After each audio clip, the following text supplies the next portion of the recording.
दोस्तों, basic maintenance के भाग 5 में मैं आपका स्वागत करता हूं। इसमें मैं क्लच सिस्टम के बारे में आपको बता रहा हूं। जो पहले पार्ट में मैंने आपको कुछ सुझाव दिए थे और अभी सेकंड पार्ट में अभी आपके सामने लेके आया हूं। तो दोस्तों, क्लच सिस्टम का क्या होता है कि कई बार हम पैडल दबाते हैं तो वो पैडल हमारे को हार्ड लगता है पहले से। जैसे कि आपने भी महसूस किया होगा कि भाई पैडल जो है वो हमारा हार्ड लग रहा है।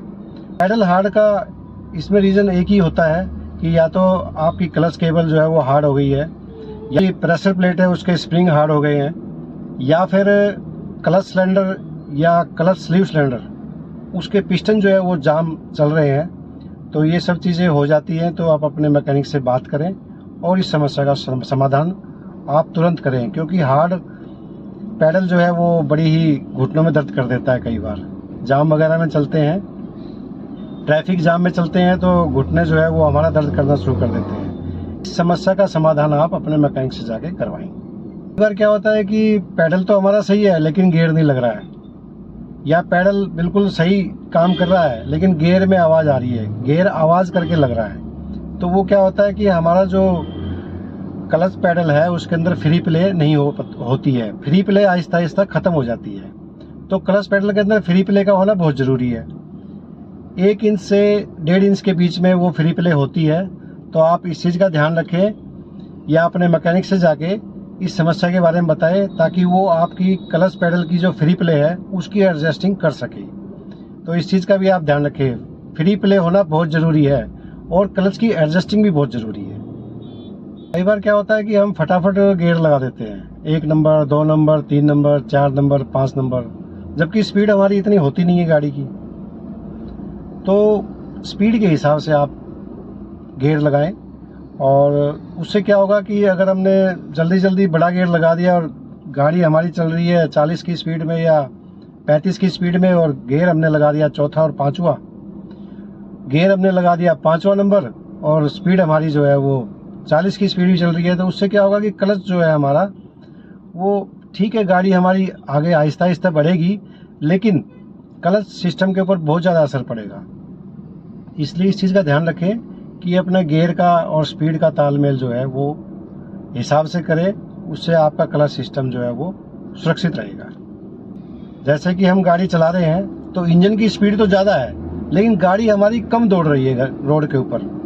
तो ये भी आपने कभी महसूस किया होगा कि इंजन की स्पीड तो ज़्यादा है लेकिन एक्सीलेटर तो हम दे रहे हैं, लेकिन गाड़ी हमारी आहिस्ता आहिस्ता वो बढ़ रही है, आहिस्ता आहिस्ता आगे।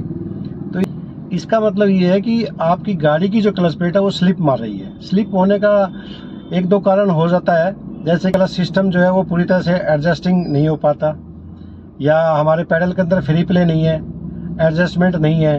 एक तो वो कारण होता है। दूसरा कारण क्या होता है, क्लच के ऊपर तेल या ग्रीस आ जाता है कई बार, जैसे कि इंजन की पिछली ऑयल सील कई बार लीक हो जाती है, या किसी भी तरीके से कोई ऑयल या ग्रीस का कोई आ जाता है, कोई उसके अंदर फिल्म बन जाती है तो वो स्लिप मारना शुरू कर देती है। तो इस चीज़ का समाधान आप अपने मैकेनिक से कराएं और इस समस्या को जल्दी से जल्दी आप ठीक करवाएं, नहीं तो रास्ते में कहीं दिक्कत आ सकती है। कई बार क्या होता है, हम गाड़ी बैक सैक करते हैं तो उसमें एक गलती कर देते हैं। जैसे कि हमने गाड़ी आगे ली और फिर हमें बैक करनी है गाड़ी, तो गाड़ी रुकी भी नहीं है, तब तक हम क्लच दबा के और गियर लगा देते हैं। गियर जो है कर की आवाज़ करके लग तो जाता है, उसके बाद फिर हम गाड़ी तो थोड़ी आगे आगे जा रही है लेकिन हम फिर क्लच छोड़ देते हैं, तो गाड़ी हमारे बैक गियर लगाया है तो पीछे तो आएगी आएगी। उसके ऊपर गाड़ी के ऊपर हमारे क्लच सिस्टम के ऊपर बहुत ज़्यादा लोड पड़ता है। फिर क्या हुआ, गाड़ी हमारी पीछे आई, पीछे आने से क्या हुआ कि थोड़ा ठीक है पीछे आ गई है, हमने थोड़े ब्रेक लिए लेकिन गाड़ी जो है पीछे जा रही है। फिर हमने क्या है, आगे फ्रंट गियर लगाया और फटाफट गाड़ी को जो है आगे ले लिया। तो भाई ऐसा ना करें, गाड़ी को रुकने दें, उसके बाद ही आप गियर लगाएं। गाड़ी को आप रोकें फिर आप गियर लगाएं। ये नहीं कि गाड़ी आगे जा रही है और आपने पीछे बैक गियर लगा दिया, तो वो दिक्कत आएगी क्लच सिस्टम में भी और गियर सिस्टम में भी। इसलिए इस चीज़ का आप ध्यान रखें। कुछ गाड़ियां हैं उसके अंदर क्या होता है कि क्लच केबल नहीं होता है, उसमें होता है क्लच मास्टर सिलेंडर और क्लच स्लीव सिलेंडर। तो भाई क्लच मास्टर सिलेंडर और क्लच स्लीव सिलेंडर के अंदर जो क्लच ऑयल या जो क्लच फ्लूइड आपने पहले डाला है आप उसी का ही इस्तेमाल करें। .4 अगर पहले डाला है तो भाई .4 का ही इस्तेमाल करें। अगर .3 डाला है तो .3 का ही इस्तेमाल करें। तो आप ये गलती ना करें कि पहले .3 डाला है और बाद में .4 डाल दें हम, तो पूरा कबाड़ा हो जाएगा हमारे क्लच सिलेंडर का, हमारे क्लच स्लीव सिलेंडर का।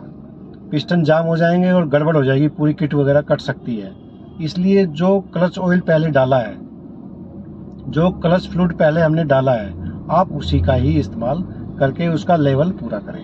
तो इस तो ट्रैफिक लाइट पे हम जो है, रेड लाइट होती है तो हम रुक जाते हैं और क्लच दबा के और ब्रेक दबा के, गियर लगा हुआ है और हम खड़े हुए हैं, बेकार का पैडल के ऊपर प्रेशर दे के हम खड़े होते हैं कि हाँ कब ग्रीन लाइट होगी और कब हम चलेंगे। आप ट्रैफिक सिग्नल पे खड़े हैं तो खड़े होके आप एकदम फ्री हो जाइए।